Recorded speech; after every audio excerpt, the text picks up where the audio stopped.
Hello, everyone. Thank you for joining us to this series of talks, A New Life with the Rav Laitman. Hello, Rav Laitman. Hello, everyone. Hello, Nitza. Hello. And we invite you to join us and listen to this talk we're about to have as part of our series of talks about health. And the topic that we chose today is one's internal forces, powers of healing.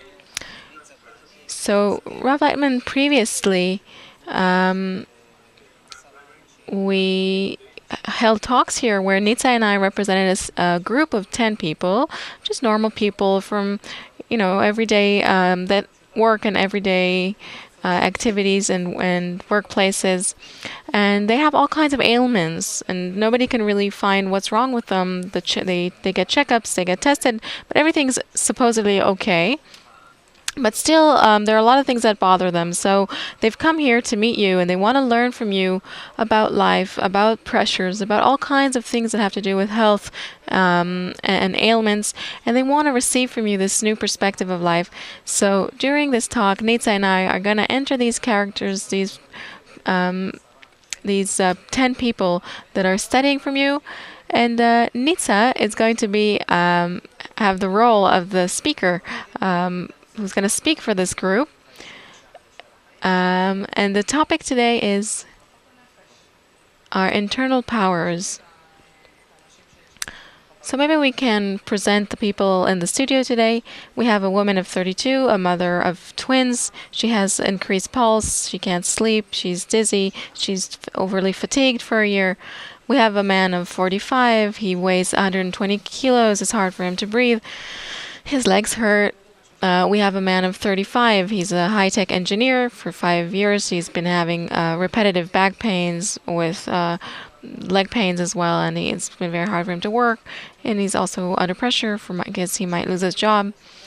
A 38-year-old woman is suffering from very bad stomach aches, and though her checkups are fine, she's very scared because her friend got cancer, and she's scared of that.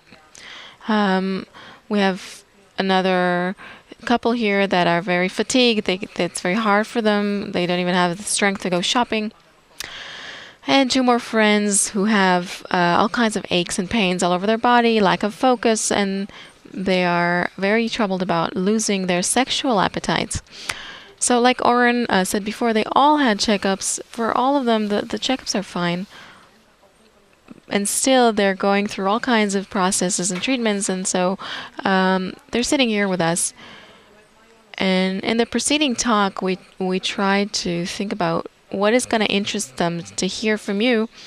And the most basic thing that came up was that they are out of strength. They're tired. We're tired. So I tried to ask them what kind of strength. I mean, imagine you could go into some virtual shop and buy these strengths. What kind of strength would you like? So some of them said more optimism. Some said joy in life is what we need. And others said willpower. We feel like we don't have the willpower or motivation to get up in the morning. I don't feel like doing anything. So the first question is really,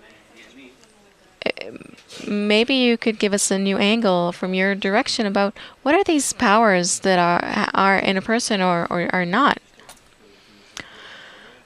So first of all, we need to understand that according to the statistics and what each of us sees, because you don't have to go very far, these symptoms that you're describing that they have, everybody has, even the house pets. And this comes from us being interconnected to each other. And so there's a kind of viral phenomenon, and it transfers from one to the other and from place to place, from continent to continent. And everybody today around the world is finding themselves in this problem with functioning, with a lack of motivation and helplessness, not knowing what the reason for getting up in the morning is and why should we work hard or do anything at all. And so if in the beginning of the previous century, we were at the opening of this new world with technology, with the competition, with building this new society And each one who invested strength earned and gained and succeeded and prospered, and also rose up in his own eyes and in the eyes of others. And everybody had the desire for this. And today, it seems that we have the same thing. It's not that you can't do anything in the world. Go ahead. But there is no motivation. There's no pull. Because what is it going to give me, really? So the problem is not the lack of opportunities. The problem is truly, as they say, I don't feel what for. It's an internal problem where one's desire has changed.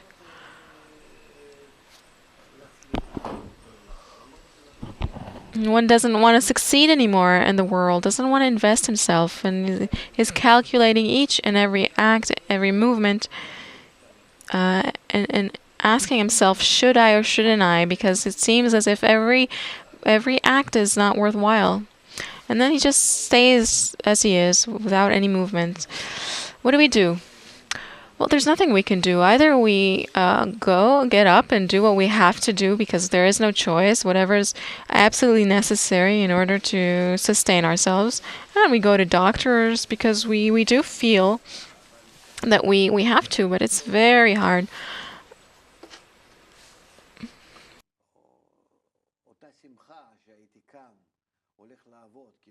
The happiness and joy I used to have for getting up in the morning just so I could earn my $2 an hour and to allow myself to go to the cinema or to some restaurant once a week to sit at the bar with my friends. Today it doesn't attract me. I don't see that it's worthwhile for me to make so much effort for that. It's this internal fatigue in everybody. And that's, all in all, a worldwide phenomenon.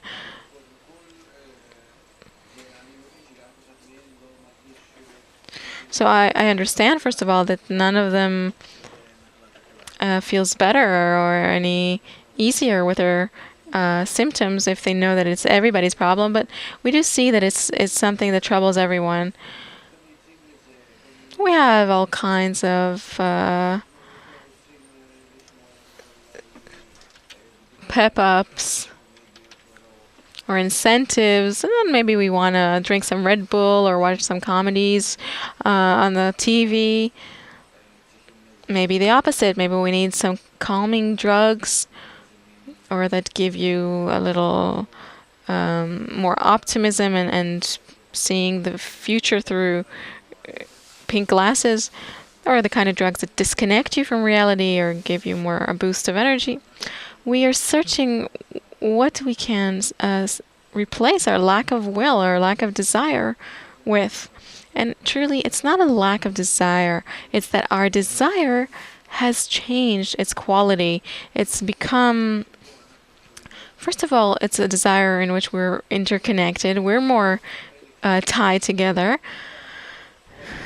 It used to be that if I was some farmer or even if I went to work at a factory somewhere, I knew that I'd do my job. And today, we are so dependent on each other. In all of our media channels and in our internal connections, we give this spirit of fatigue, of tiredness one to the other, and it spreads all over the world.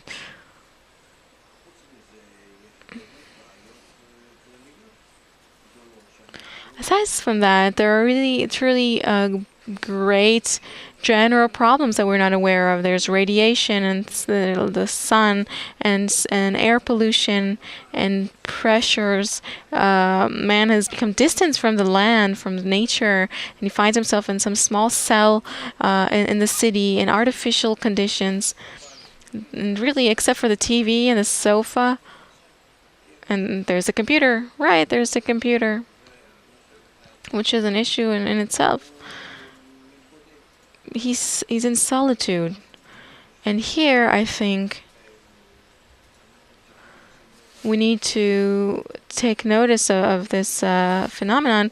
On the one hand, we're interconnected. On the other hand, we've built a world in which we can each hide ourselves from others. And we don't have the natural connection to each other.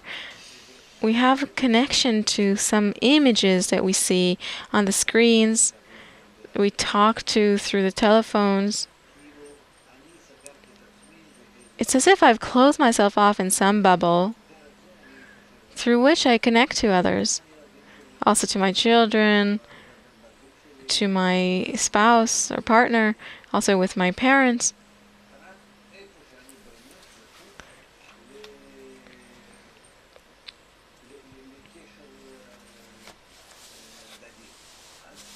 Except for the places where I am truly in need of a mutual connection, there I say a few words, but really more and more people are living within themselves. And I'd say this is an illusion that we have, that we're not dependent on each other, because we're all tied to everybody else. But through this connection, through these screens, through the internal network that ties us together, all of us, we are all dependent on each other, and through that a person receives bad influences.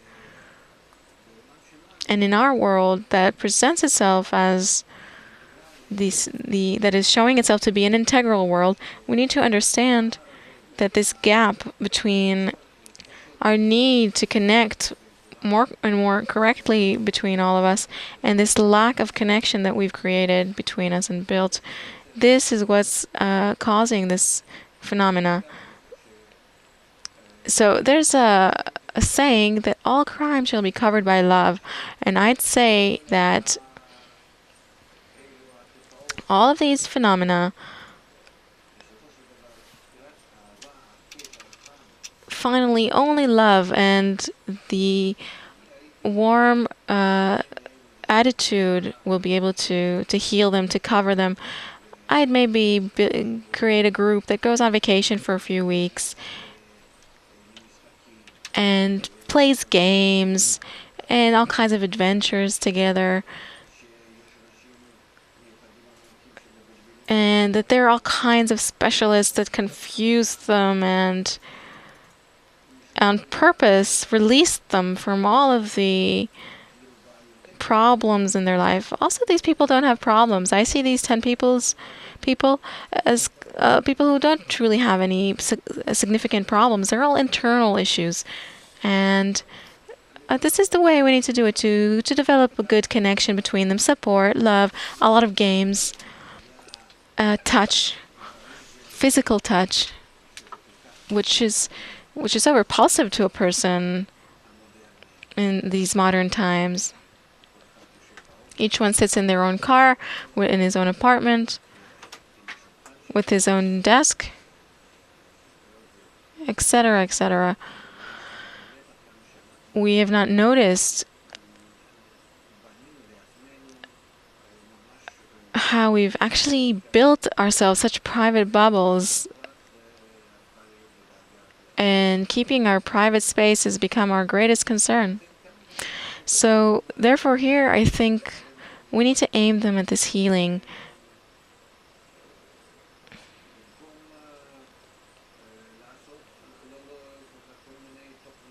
And instead of creating these shows on television about politics and all kinds of things like that, I'd show these kinds of activities of people who are even sitting at home, each one with their TV or computer,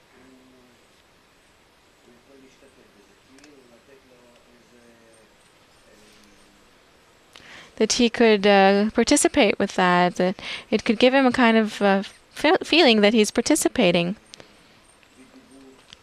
in the talking and in the light, humorous talk with connection to everyone. And I'd invite all of them to all kinds of such activities in the evenings. And there are days of vacation.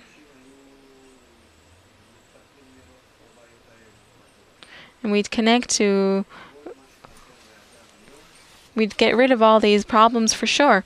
Because all that's lacking for a person these days is to feel that he's connected to others. And it's hard for him to go out and go out to people and advance towards that, because our ego is pulling us inwards, keeping us safe behind our steel doors, our screens, our computer screens. So here we need to help a person do the opposite, to go out, to be outside of himself a little more, to be together with others. This is a very big problem. But I think that if we begin to succeed with that from group to group, let's say we take this healing upon ourselves of these 10 people that you brought, then and we'll put them into such programs, and they'll also be able to advertise this well, and that's how we can advance. We see this phenomenon as a worldwide phenomenon. Desperation is the illness of the century, the 21st century.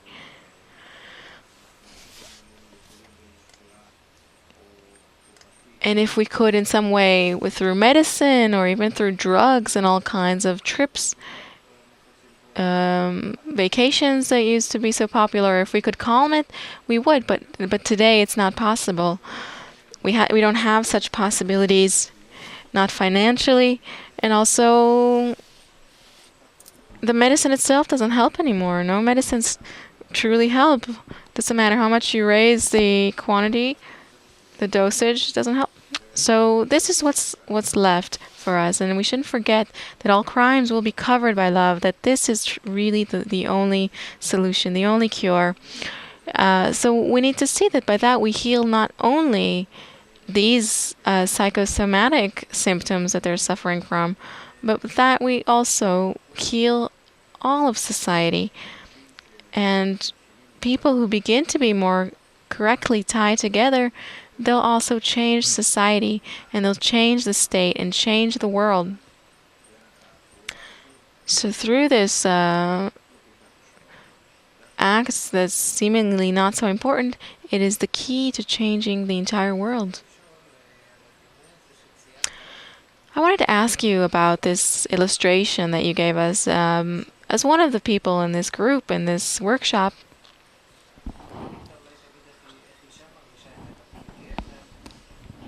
Nita maybe will say how a woman feels this, but as a typical man, I identified very much with this image of a bubble that you illustrated. And I can testify that this is really how, this is the ambition, this is our aspiration. Mine, I'm talking about myself. This is really my aspiration.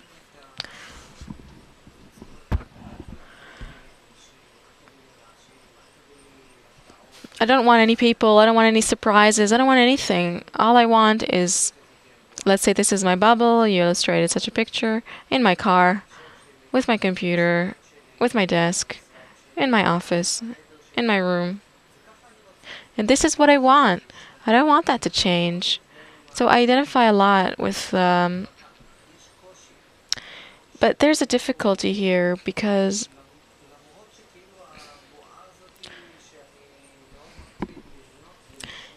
even though I try to keep this bubble safe and closed off, I live in it because it defends me. It keeps me safe. It protects your ego, excuse me. Your ego. What else does it protect? What are you afraid of? It protects me. Yes, because you're afraid of people entering your privacy. It's not a physical fear. You're not afraid of being harmed physically. You just don't want to let people into your own private space. Right. The thing I most identified with in your description is that I close myself off in a bubble, even off from my wife and kids. I talk to them and stuff. Also, children are demanding to each have their own room. Right, but put the kids aside. I'm talking about myself. And I felt like you were talking about me. So I feel that this bubble is the most comfortable place for me, the best place for me. Right, this is how our ego has evolved over our evolution, and suddenly we began to feel ourselves in these two opposite phenomena. On the one hand, we're all tied together, and each one is in a bubble. It's like you have a lot of bubbles, and each bubble is tied to the other and cannot be separated. We can't break this bond. So each one, because even my nagging neighbor who is living in his own bubble is interfering with my bubble. I'd kill him if I could. No, not really, but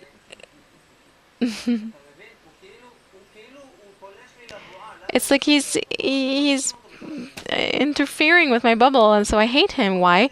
Because he's radiating into my bubbles these negative influences. You'd like to find the space. Silence. I want silence. But you want to have what you need the moment you need it by pressing a button. Right, just on the internet. I don't even want to go to the shop. I want to know what's the cheapest, what's the best. You just want to press the button and for some door to open and for everything you need to come out. Right, today we have a 2-day workday delay. Say my laptop broke, so I need to go get one, and I want to find everything that's the best through, like, just to type on my computer and for it to come to me and for no one to interfere and nobody to bother me. Okay, so I'm telling you, it's not just my neighbor. I feel even inside my family that I have my place where that's me. And the problem is, the world doesn't agree with it.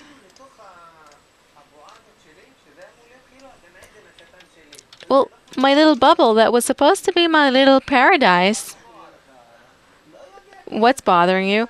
I don't know. It's like people are invading into it. All these interferences. And let's say you didn't have any disruptions. Would you feel completely serene, good, calm? I think so. That's the aspiration, isn't it? I want to be calm. Well, maybe you'd suddenly feel that something is missing for you. That you are left completely alone. There's just complete silence, or maybe some nice music in the background that you like. And depression. What should I do? No? Yeah, that's what's actually coming up. And if I'd go out and walk around and be integrated in all these people and on the beach, in the great stores, I'd become confused. Well, I don't like it, but some people do. Maybe you'd go to the soccer game, God forbid. Maybe 20 years ago.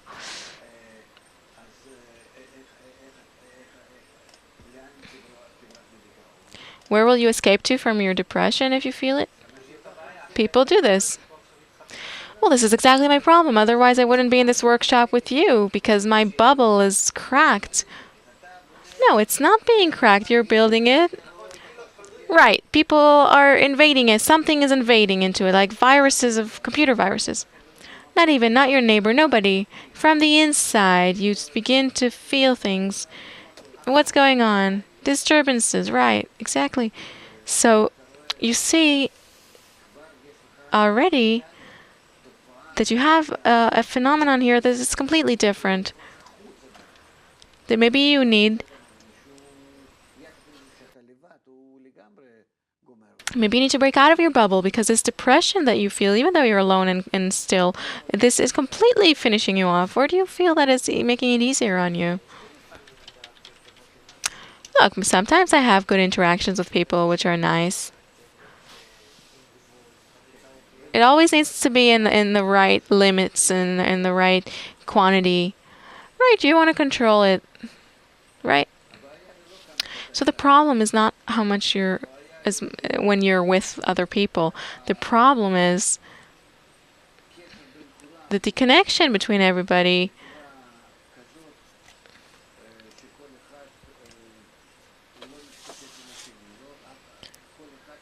is so that people don't really participate with each other, that we don't transfer the spirit of livelihood to each other.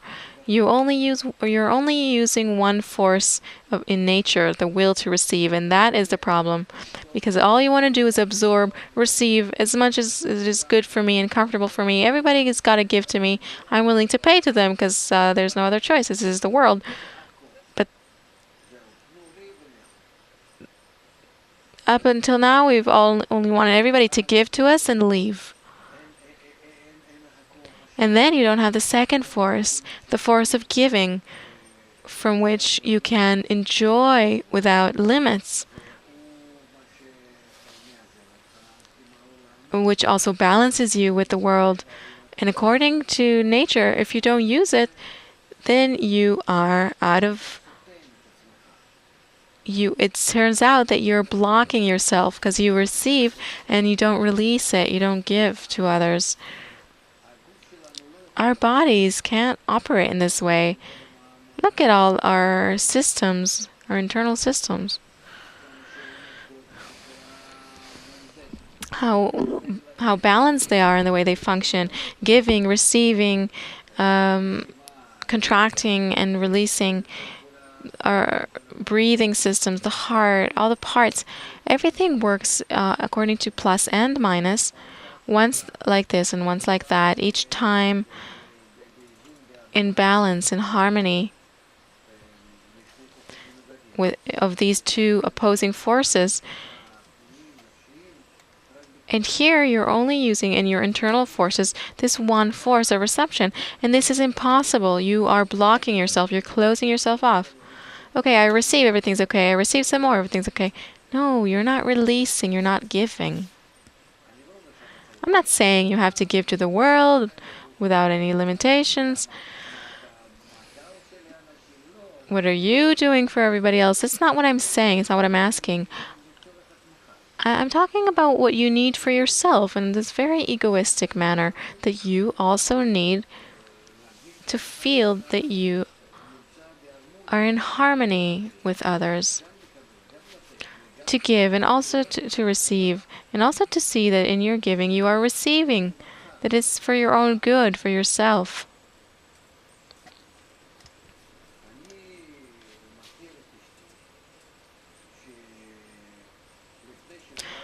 I know my wife, that before she had her grandson, she was very bored.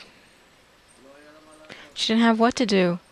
She has everything. She has an apartment of her own. She lives alone.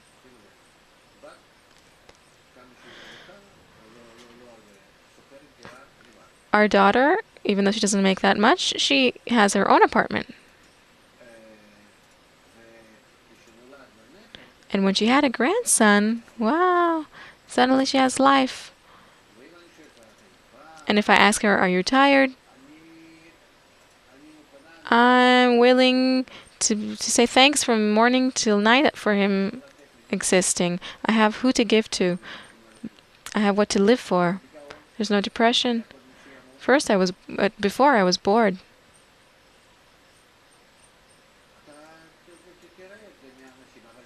So you can see it from people, but there it's natural love, which pushes a woman to bestow. And here we need to develop it. But to develop it in such a way that one will receive it as part of his healing. And in a general support from the environment, it will be easy for him to do and pleasant. For that, we need to build this general environment so that we'll have the influence of the environment, so that people will feel how much life and spirit they get from that. Otherwise, you're only constantly receiving, and by that you block yourself, and that's why you don't feel like you've received anything anymore. If once it used to be easier for you because you worked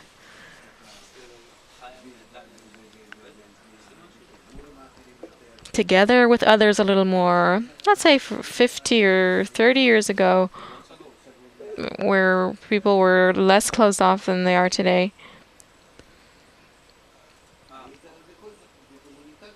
You would communicate mutually with all kinds of systems, with people, with your neighbors. People were closer. Like you told us about where you used to live in the country, where there were no fences or walls between the houses. People were more open. They didn't even lock their doors. Soldiers wouldn't lock their kit bags in the army. Today, each one has a complicated lock on their suitcase. So it's like that in every place.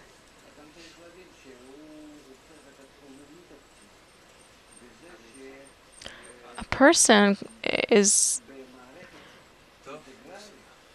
killing himself when we're completely connected in the integral system, and we're becoming more so every day, because before it wasn't like that to this extent, even if we were more connected,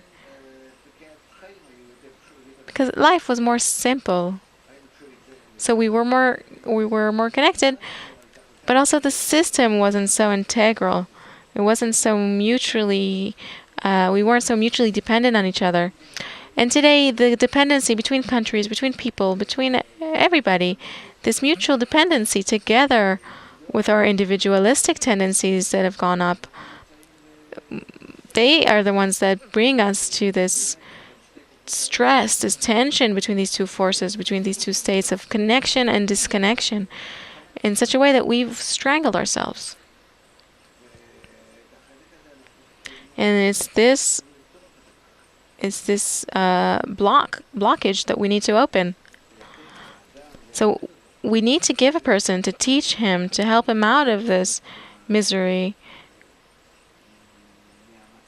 of this state where he finds himself, and to give him all kinds of exercises through all kinds of activities and events where he can connect and identify, to give to others more and more and express. And this has nothing to do also with all the kinds of activities that they usually do, all kinds of picnics in the parks or in the masses. It's not, this is also, you see that each one is within himself. You don't see this natural approach that we used to have before, where people were closer to one another, more simple, in more open relationships. This is a problem. We need to give this to the entire world. We need to give the world a new approach. And a lot of activities, guided activities. But if we're talking about these 10 people that I am seeing before me now, I think that we need to do workshops with them. Workshops where they'll develop this connection, maybe between them, even though they came here accidentally and connected to some group, but it's not a group yet. But let's say we need to connect a group according to all kinds of other rules. But let's say these 10 people. And to get them talking, maybe cry and open up their heart. We don't need to talk about the most internal, private things, but a little bit more to feel that there's somebody to talk to.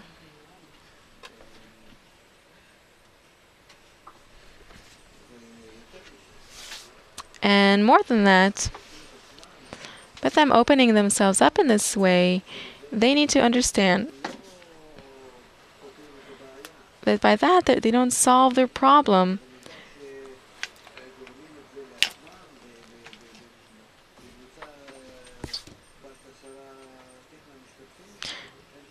In this group of 10, to the extent that they can do this between them, they need to go outside and organize these things for others, because we're all connected to one another.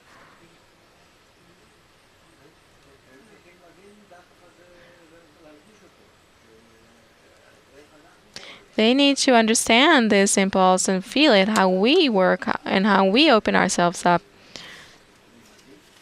To what extent? Until I can hug the entire world.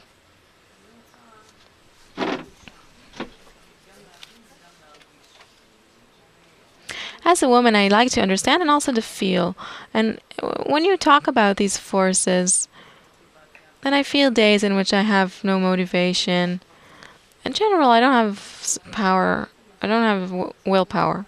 So I came to this workshop to see how can I get this strength back? How can I get them back? By giving to others. Give, and then. But I give to my family, to my kids. No, you're not giving. You're actually receiving. So what's the difference? What kind of giving are you talking about? This is not giving. This is inside your own bubble. It's not giving. So what kind of giving do I need to do in order to get these powers? You need to connect to strange people, to strangers. You need to go out from yourself and to take care of others and nourish others. Your kids and family aren't strangers. It's yours. It belongs to you. So my concern for others will bring me my strength back? Of course, even more than that. What do you mean more? What are these strengths at all? Well, the moment that you begin to give others these strength from yourself through all kinds of activities and connections and workshops, by that you begin to feel that it comes back to you.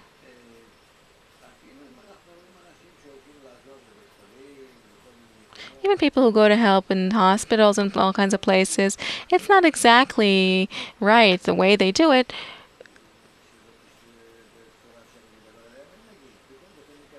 But let's say they still receive a lot of energy and strength from that.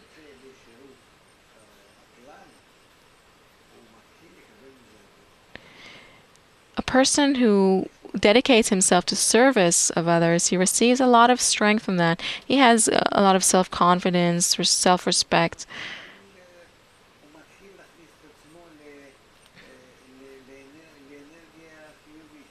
He puts himself in this positive energy flow because aside from him just receiving, he also gives. There's this inner circulation. He's not blocking himself off. All of the desperation is because I'm in my own room, in my house, in my apartments, because I've blocked myself off. And when I go outside, I feel life because we're all as cells in this one general system, and I need to transfer it onwards.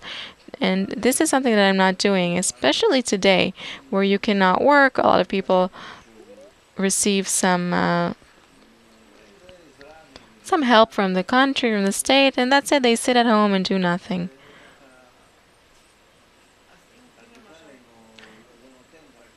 And then he doesn't give at all. He only receives.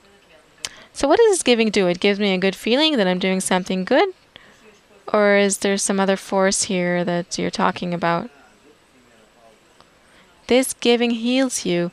It opens up everything that's blocked in you. Everything that was blocked inside you by receiving all the time and not letting anything out.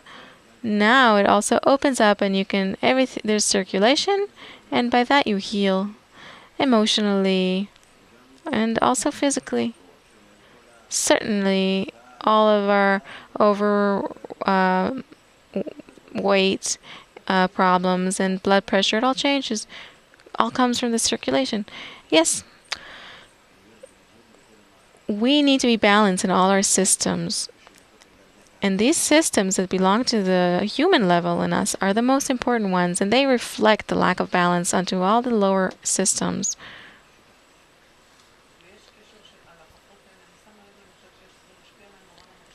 I've noticed that this influences my thoughts. When I don't have willpower, it influences my thoughts. Is there a connection between my desires and thoughts?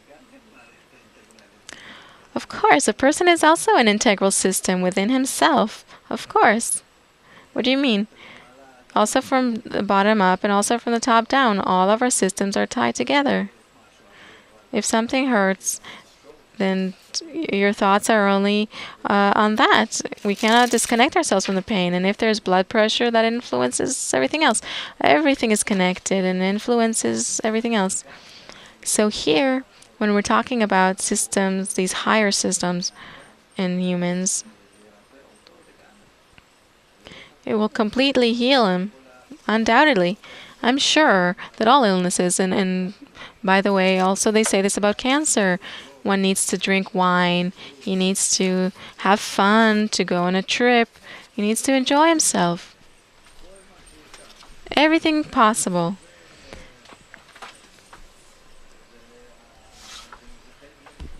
And that is part of the healing. I remember now that in one of these workshops I participated in, I was told that the power of thoughts, of positive thinking, is very strong, that if I have optimistic outlook on life, I'll feel much better.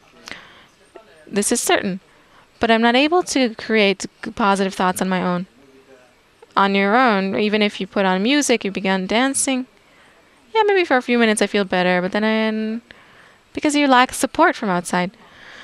So what comes first? First my feelings influence my thoughts, or then first my thoughts influence my feelings? I don't understand what I need to do here. You need to take action, and the actions will influence your thoughts, and your thoughts will influence your physical state. Thoughts are the highest level in the body because this is connected to our computer that operates our entire body. So if we organize it correctly in the correct flow, comfortable flow, then of course all of the other systems will work properly. Okay, so you said that actions will influence my thoughts, which will influence my body. No, actions will influence your thoughts, which will influence your entire body. Yes. I'm not talking about activities like sport activities. I'm talking about connection activities. What's the difference? Nietzsche is asking. Well, sport activities influence your body physically. Our actions, activities, our social activities, they'll influence your thoughts. And these positive thoughts of bestowal, they will also help heal the body in the lower systems.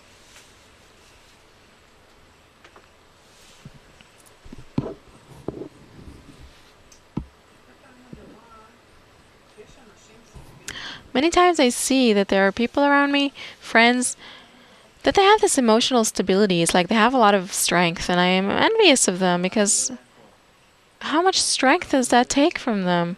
How much internal tension does it take from them to show themselves as if they are strong and secure? How much?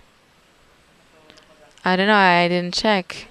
But it seems as if it comes naturally to them. They have this stability, this internal power and strength. They work as if their battery never ends. And I feel like my battery, I don't even have any air left. I'm working on empty. If people are more simple, more primitive, if their internal life is very short, or they belong to such professions in which they appear before a crowd, like a musician, they're rarely depressed because they get strength from the audience. Yes, because they get the strength from the audience. They give while they work. Teachers, lecturers, all kinds of people who teach. There are these types of professions in which, in the profession itself, a person becomes one who bestows. And that's a little different. The profession keeps them safe and makes them, forces them to do so. If naturally, through their profession, they have this ability to use this energy of giving, where the heart is more open and warm, their approach is warmer, because the action that they do, it pulls them to this connection with others, to this participation with others. Whereas the normal person, like we said, that has his own car, my own apartment, my own phone, my own place, me with myself. So he's miserable. He's more susceptible to all kinds of problems. So even if we check according to professions, I think that people who work with audiences, with the public, they feel actually they should. I don't know. I haven't seen some statistics, but they should feel themselves a lot more healthy and with better mood and better physical health. I can give an example here. Oren's mom, late mom, she worked in a kindergarten and she had cancer for 11 years, and even though she was almost in her deathbed, very close to it, if she could physically, I really don't know how, she could drag herself from her bed to the kindergarten. It was like a shot of life. And between us, I think that she was able to survive it for so many years. And I'm talking about 30 years ago, when medicine wasn't so evolved as it is today. Again and again and again, she was able to take strength from these things. And it was very easy to see that when she went to the kindergarten, it's as if it was like a life support. And if not, she didn't have it. So the question is, how can we use this principle and also this illustration that you gave, that a person is blocked off, that is only receiving and he needs to release? There is no circulation between all of people, all of humanity. We're strangling ourselves. And this wasn't felt up until a few tens of years ago, because the world did not close itself in this integral network yet. Once it became so round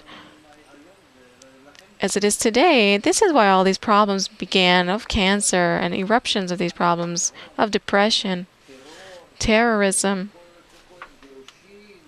divorce, all kinds of problems like that. It's all because of the lack of connection, the correct connection in the integral system, which wasn't needed before because the system wasn't so interconnected. Then we had capitalism, we had competition, and each one did whatever he felt was right in his eyes. So I'd be glad, with all of these amazing insights you taught us in this conversation today, if you could translate them into a workshop that we do here between us. You said before that the path, the way in which we can help a person out of these blockages, is to have a person begin to talk a little bit, to open himself up. You said on the level where you can put a little emotion in it, maybe have people cry a little bit, to open up. Well, look, there are such things. I've heard of these such circles where people talk. Yeah, well, I've also been through such things, all kinds of discussions and workshops, and I worked in a school of holistic therapy for 3 years. I used to sell such workshops. I've seen it all. But I'd really like to receive from you a first activity for us, for me and Nitsa and the 8 other people here, so that we could exercise to a certain extent how we can release from this bubble a little bit. How can we begin to discuss a question, to think about, challenge us, lead us to this first activity that will cause what you've described before?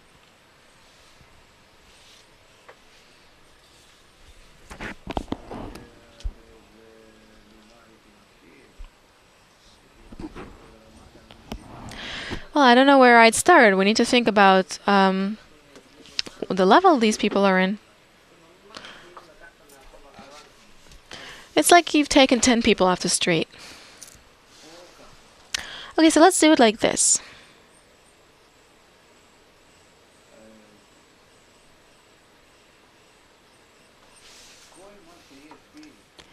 Everything that's inside me that's bad, how would I divide them?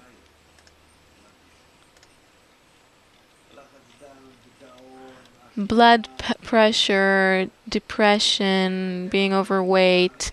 What other problems do they have? Back problems, fatigue. Let's say I have 9 symptoms, and there are 9 people here.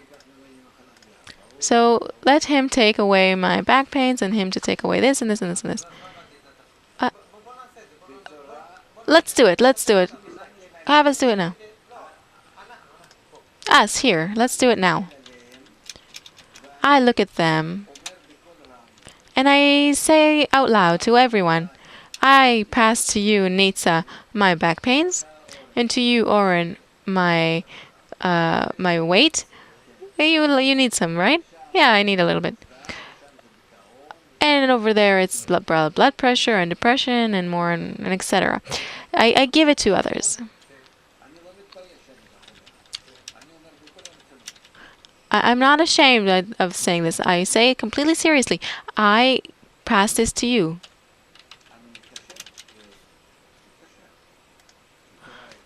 I connect to them, right?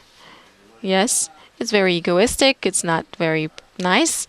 But yeah, just like you say about your neighbor. You'd give to him all of your problems.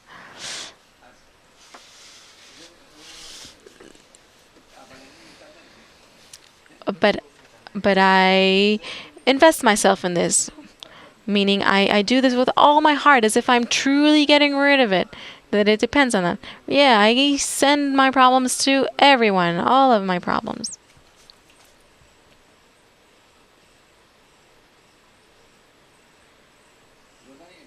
Unpleasant, right?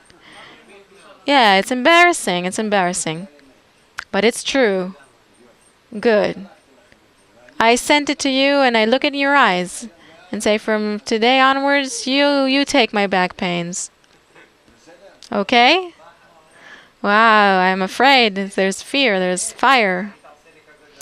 Right, if you do something like that to me, I would activate some defenses, internal defenses, send some missiles onto you in my thoughts. And all kinds of missiles. Okay, talk like that with each other.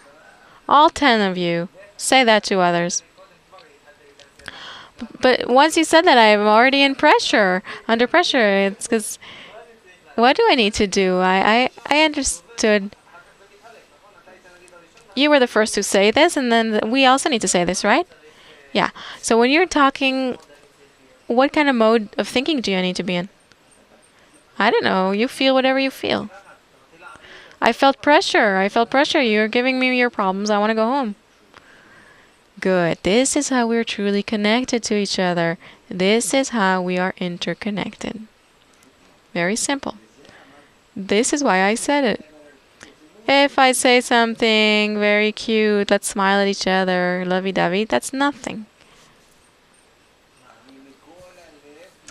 I heartfully transfer all of my problems to those who are sitting before me. All of your bad, that's bad inside you, you're evil. Well, not 10 people won't be enough for me, but let's say. Oh, so maybe you should do 2 rounds until it's all done. Okay, so I have a speaker in this role play. I have the speaker, the one who's talking now and transferring. And each one has to do this. Okay, now we've sat, and we did this, we felt the things, whatever we felt, right? We finished with this. This is the way we truly connect to each other. Afterwards, tell them not to begin with. But when I give it to others, I have to do this with all my strength. Not because I hate someone, but because I hate my illness. And I give it, I have to share it. There is no other choice. This is the exercise. You have 10 symptoms. You have to now share them with everybody else. It doesn't matter who. I don't care who gets it. Let her be even fatter, and for you to be thinner. It doesn't matter. I don't care. That's it. So then this is how we truly subconsciously relate to each other.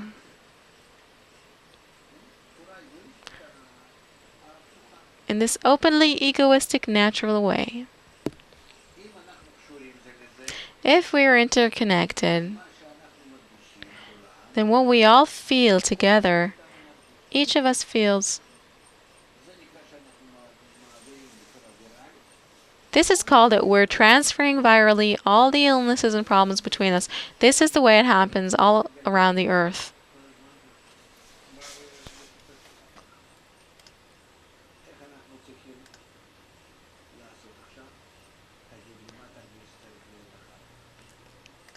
So now what do we need to do? What do you think the next stage should be?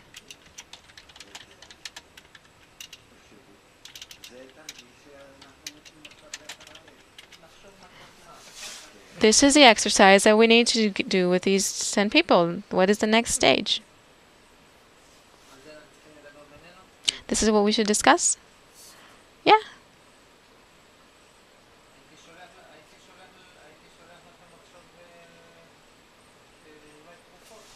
Maybe I would send everybody medicine now.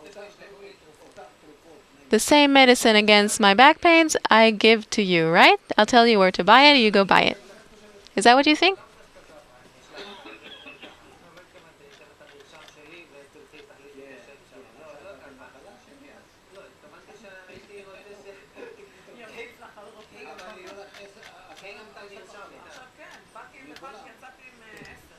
No, I don't mean for that. I came with one illness. Now I'm leaving with 10. Okay, so let's say that we've given away our illnesses in such a way. So now let's organize everyone to send these presents of healing. Do you understand what state each one is in now? A horrible state, because on the one hand I released it, but I became even more ill. Because people gave me a lot more than I had before.